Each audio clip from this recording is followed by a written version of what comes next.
Olá, pessoal. Vamos aqui iniciar a aula número 7, que é uma continuação da aula anterior, que é um modelo puramente mecânico que envolvia o arco e uma bola. Então, essa aqui é a parte número 2.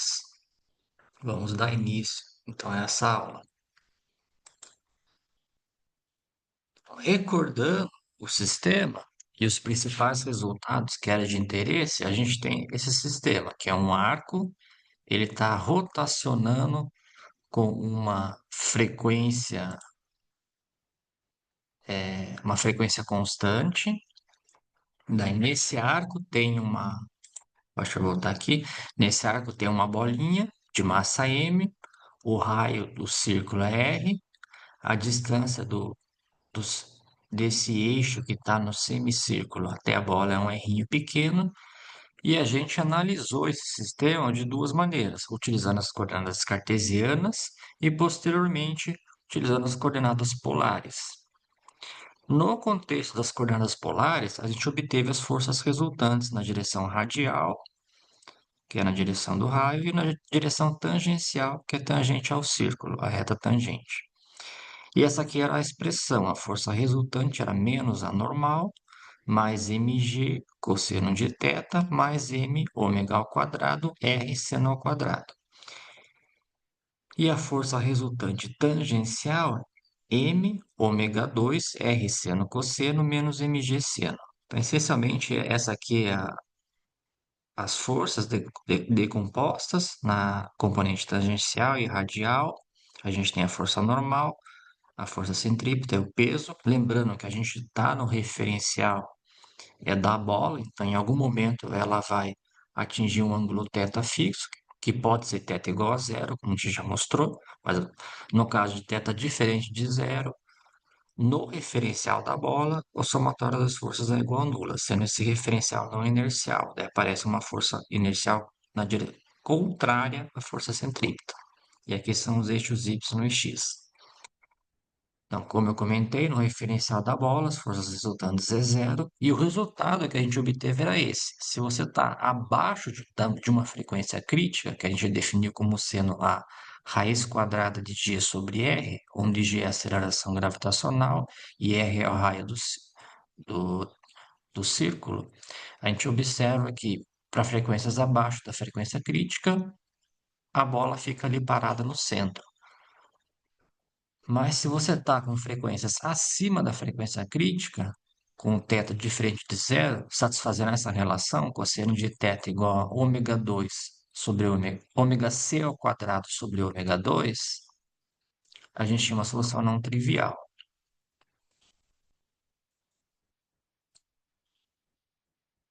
E o passo seguinte foi a gente definir a energia potencial relacionada à variável θ, né? A gente tem a força tangencial como sendo menos um sobre r derivado desse potencial em relação a θ. E a gente mostrou que esse potencial satisfazia essa relação. O potencial V de θ igual a mgr, parênteses, 1 menos cosseno, menos ômega 2 seno ao quadrado, dividido por ômega 2 ômega c quadrado. A gente mostrou por engenharia reversa, ou seja, dado esse potencial, calculando a derivada e multiplicando pelo esse fator menos um sobre r, nessa engenharia reversa a gente reobteve a expressão para a força conhecida, né? Força tangencial que a gente obteve via segunda lei de Newton. E agora, o que a gente pretende fazer nessa aula é analisar a questão do potencial e estabilidade. E como fizemos em outras vezes, é sempre facilita a vida trabalhar com grandezas adimensionais. Ajuda para fazer o gráfico. Então, essencialmente, a gente pega aquele potencial e divide por mgr, daí fica uma quantidade adimensional. E a razão entre os quadrados das frequências a gente chama desse beta, de modo que o potencial fica U de θ igual a 1 menos cosseno de θ menos beta sobre 2 seno ao quadrado. Então, posteriormente, vou mostrar os gráficos feitos para diferentes valores de beta, por exemplo, beta igual a 2, 3 meios, 1 meio, 0, que daí nessa situação a gente consegue ter as situações de ômega maior que a frequência crítica, ômega igual e ômega menor. E lembrando que a gente tem a restrição que o θ pode ser de menos π sobre 2 a π sobre 2. Na aula passada eu comentei que eu falava de entre 0 e π sobre 2, mas a gente só lembrar que existe assimetria na troca de θ por menos θ. Então, a rigor seria de menos π sobre 2 até π sobre 2. Ele pode ir tanto, deixa eu voltar ali, ele pode ir tanto para a direita quanto para a esquerda com a mesma probabilidade. Então, só lembrando a ideia geral, né, para qualquer potencial função, a gente tem que, se a gente calcula a derivada, a primeira derivada igual a zero, a gente obtém os extremos da teoria, que pode ser mínimo ou máximo. A gente tem que a reta tangente é horizontal, já que a reta tangente mede a inclinação da reta tangente, por exemplo, aqui, ela é um máximo, e nesse caso é um mínimo. E, analisando a segunda derivada, se ela for positiva, θ0 é um valor de mínimo, e nesse sentido, a curva é côncava para cima, e aqui a gente tem que na vizinhança de θ0, nessa figura a gente observa que a parábola é uma boa aproximação para a curva. E, claro, esse θ0 ele é encarado como um valor estável. Em outras palavras, se a gente faz pequenos desvios em relação a θ, como está aqui, ele tende a retornar para θ0, ou seja, o sistema tende a restaurar o equilíbrio.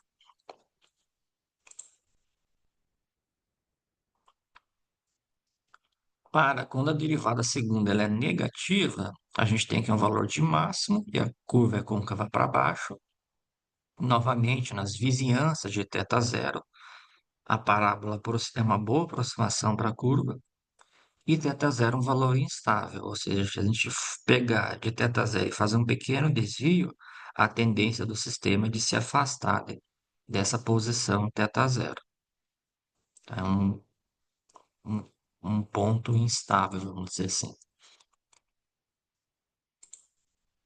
E aqui a gente tem, vamos então aplicar isso para o potencial adimensional que a gente tinha, que era 1 menos cosseno menos beta sobre 2 seno ao quadrado. A primeira derivada em relação a θ, lembrando que a derivada de constante é zero, a derivada do cosseno é menos seno, e a derivada segunda, quer dizer, a derivada de seno ao quadrado é 2 seno cosseno. Então fica simplesmente derivada de u em relação a θ igual a seno de θ menos beta seno cosseno.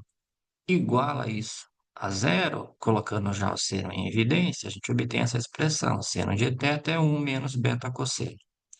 Aí, evidentemente, tem duas soluções, né? A primeira é quando o θ é igual a zero, porque daí o seno de θ é igual a zero, e a outra é quando essa outra parte é igual a zero. Então, a gente tem duas soluções aqui.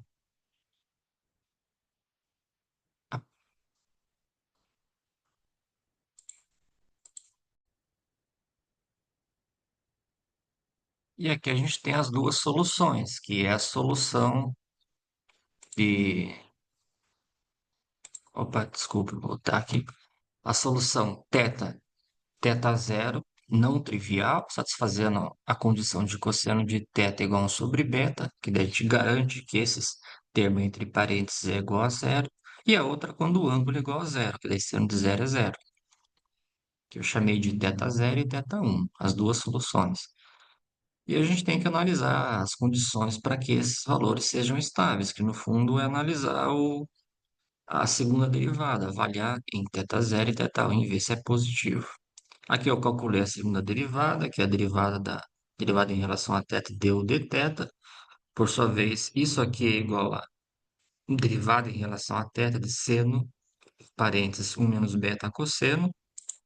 E calculando a segunda derivada, ela fica então cosseno de θ menos beta cosseno ao quadrado mais b seno ao quadrado.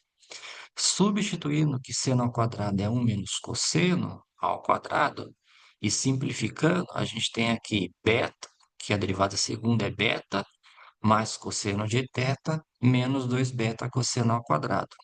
Vamos então considerar a primeira solução, θ igual a θ0, satisfazendo a condição cosseno de θ0 igual a 1 sobre beta. Então, a gente pega esse aqui e avalia em θ0. Então, fica beta cosseno de θ0 menos 2 beta cosseno ao quadrado de θ0. Utilizando a relação anterior e simplificando, no final o que a gente obtém é que essa derivada segunda é igual a beta menos 1 sobre beta. E aí fica claro que se a gente coloca a condição que é positivo, a gente obtém que beta menos 1 sobre beta é maior que zero, ou beta maior que 1 sobre beta e beta ao quadrado maior do que 1. Como beta é sempre positivo, uma vez que beta é a razão entre os quadrados das frequências, é positivo. Então, beta é maior do que 1. Ou seja, θ0 é estável para beta maior do que 1. Ou melhor, ômega é maior que a frequência crítica. Claro que para ômega menor, a gente vai ter que essa condição é um valor instável, de modo que o sistema não permanece em equilíbrio. Então, a gente já está começando a obter os resultados da aula anterior, analisando os extremos do potencial. E viu que, de fato, se você está acima da frequência crítica, é um valor estável, um θ não trivial, né, diferente de zero. E a gente faz a mesma coisa para o θ1 igual a zero. A gente avalia a segunda derivada em relação a θ1, aí fica beta cosseno de θ1 menos beta cosseno ao quadrado de θ1, cosseno de zero, zero é 1, então fica beta mais 1 menos 2 beta, então fica 1 menos beta. Colocando a condição que isso é positivo, a gente obtém que 1 menos beta é positivo ou beta menor do que 1. Por sua vez, como beta é a razão entre as frequências, a gente tem que θ1 é estável para beta menor do que 1, que equivale a dizer que a frequência é menor que a frequência crítica. Novamente, agora a gente obtém um outro caso. Quando você está abaixo da frequência crítica, aí a gente tem que a partícula fica parada ali no centro, no ângulo θ igual a zero. E por sua vez, se você está acima, esse θ1 seria um valor instável. Então aqui a gente obteve, voltando, as condições para acima da frequência crítica ou abaixo da frequência crítica.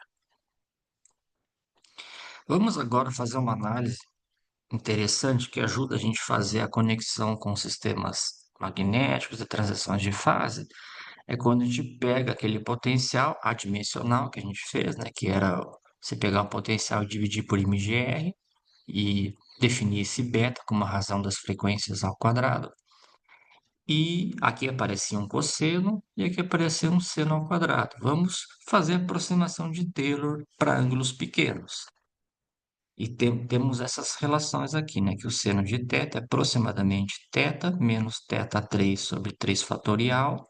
Aqui a gente está pegando expansão até em ordem θ na 4. E o cosseno de θ fica 1 menos θ quadrado mais θ na 4 sobre 4 fatorial. E aí você tem que 1 menos cosseno, colocando a expressão da aproximação do cosseno, esse 1 cancela, fica θ2 sobre 2 menos θ4 sobre 4 fatorial. E pegando a aproximação do seno ao quadrado e elevando ao quadrado, aqui a gente despreza o termo com θ na 6, ficaria θ2 menos θ4 sobre 3, onde a gente usou aqui o 3 fatorial, é 3 vezes 2, que é 6. Né? Fica 1, 2 θ na 4 sobre 6, o fator 2 cancela, fica um fator 3 aqui. E a gente substitui essas duas expressões na expressão do potencial, ou seja, que tinha 1 menos cosseno, menos beta sobre 2 seno ao quadrado. Substituindo isso, a gente essencialmente obtém que para ângulos pequenos, o nosso U de θ fica θ sobre 2 menos θ sobre 4, 4 fatorial, aquele menos beta sobre 2 vezes o termo em seno ao quadrado, que é isso aqui, θ2 menos θ4 sobre 3.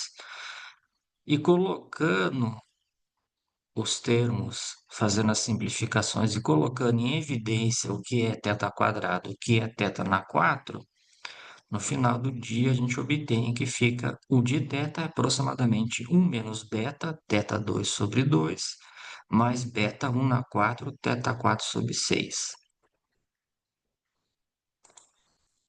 Ou seja, aqui a gente, bom, tem uma primeira observação, que o termo em θ4, ele tem que ser sempre positivo. Então, a condição que a gente tem que tirar, que para essa aproximação seja uma boa aproximação, seja válida, é que o beta tem que ser maior que 1/4.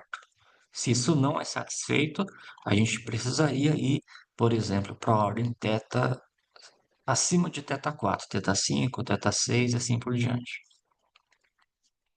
Então, tem uma condição que aparece aqui para essa aproximação ser válida.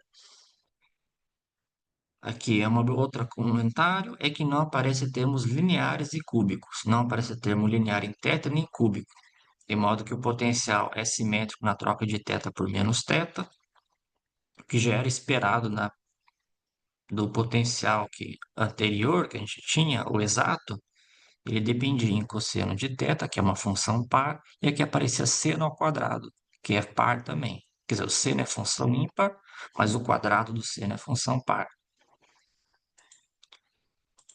Então não é surpresa ter essas aparências em θ2 e θ4, já que o seno é função par.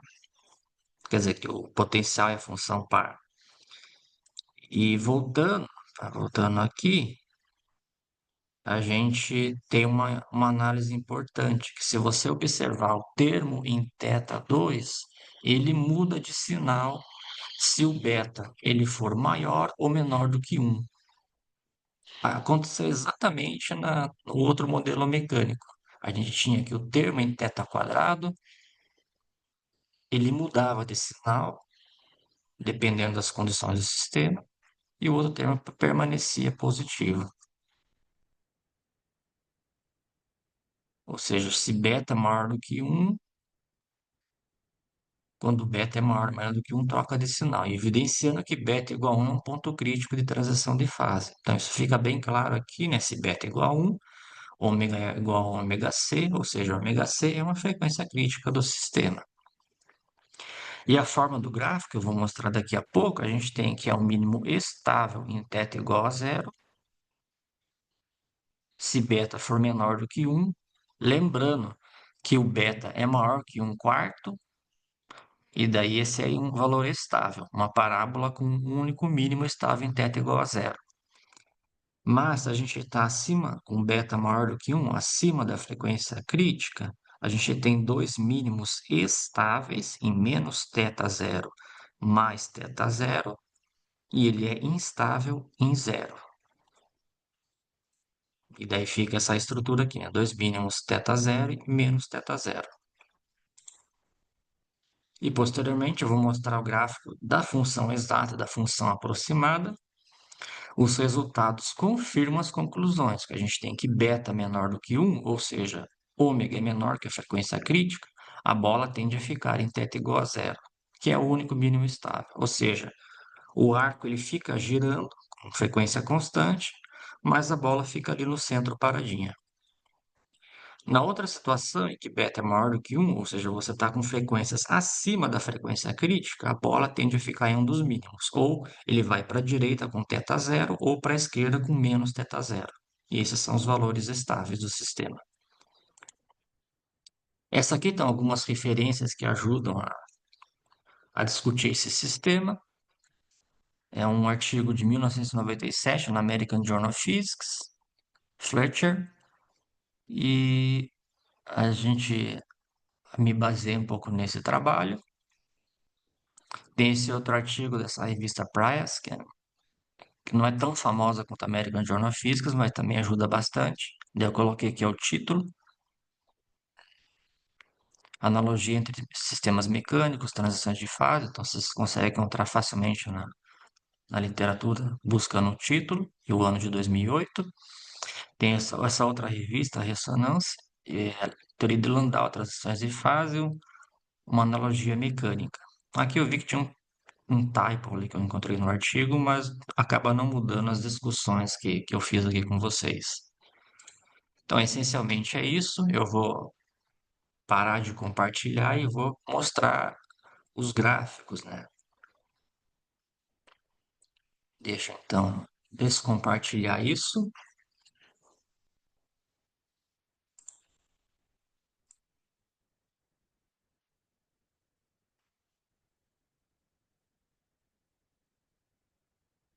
Então, essencialmente, esse daqui é o gráfico que a gente obtinha.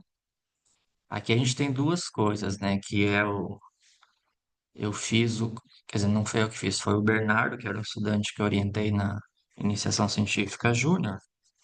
Ele fez esses gráficos para a gente, e é o gráfico tanto do potencial exato, que está em verde, e o potencial aproximado, que está em roxo. E aqui ele faz diferentes valores, de beta igual a zero, beta igual a 0,5, beta igual a 1 e beta 1,5 e beta igual a 2. Então, para contemplar de fato todas as situações, dando um zoom aqui, a gente observa, por exemplo, que de fato para beta a gente tem as situações que é a parábola, um único mínimo, mas aí quando você vai para beta maior do que um, aparece de fato, aqui fica mais evidente, né, que beta grande aparece dois mínimos, que é aquilo que eu já tinha de uma certa maneira comentado. Mas aqui a gente tem os gráficos e fica bem claro também que para ângulos pequenos, a parábola aproxima bem o gráfico da função exata, né? Você vê o que o roxinho ele está muito próximo do verde, para ângulos pequenos. Essencialmente é isso, né? Então fica bem claro que a gente varrendo esses valores de beta, para beta grande, no caso beta maior do que um, dois mínimos. Beta menor do que um mínimo. Então é isso, pessoal. Agradeço a todos pela paciência, pela atenção. Também agradeço ao Bernardo por ter feito esses gráficos e permitido que eu compartilhasse com vocês. Até mais.